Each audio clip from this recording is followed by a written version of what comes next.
एउटा गुणसूत्र भन्दा चाहिँ उनीहरू बजाउने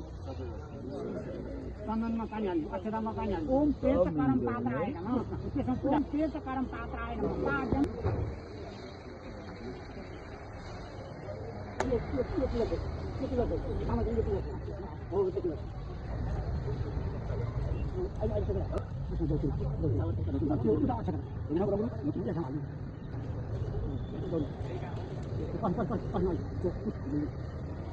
चन्दन एउटा दिनमा चन्दन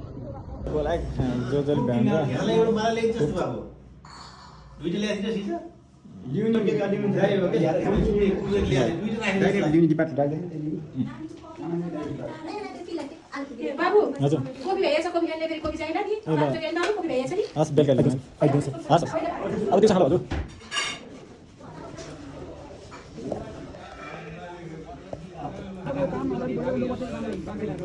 भाइ भाइमा विवाद भइदिनु गराउन् मेलमिलाप गरेर राम्रो गराउन् भनेर मैले प्रार्थना गर्दै भाषण दिइरहेको चिल्ली भनेको त मतलब 5 वर्ष गरौँ भन्थे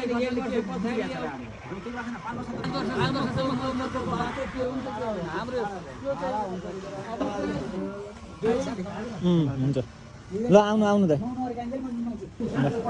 ल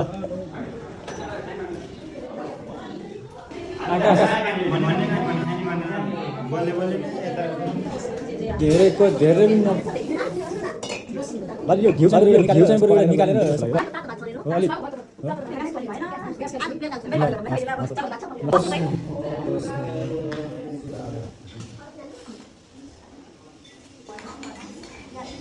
त्यो डेरीलाई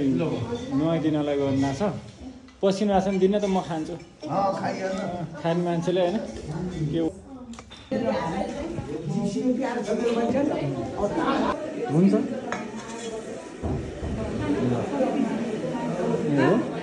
हुन्छ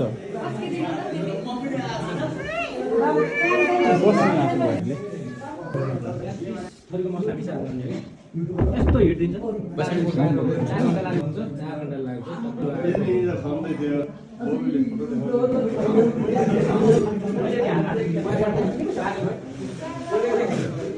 त्यसमा बढी सबैले हस् के खाइदिनु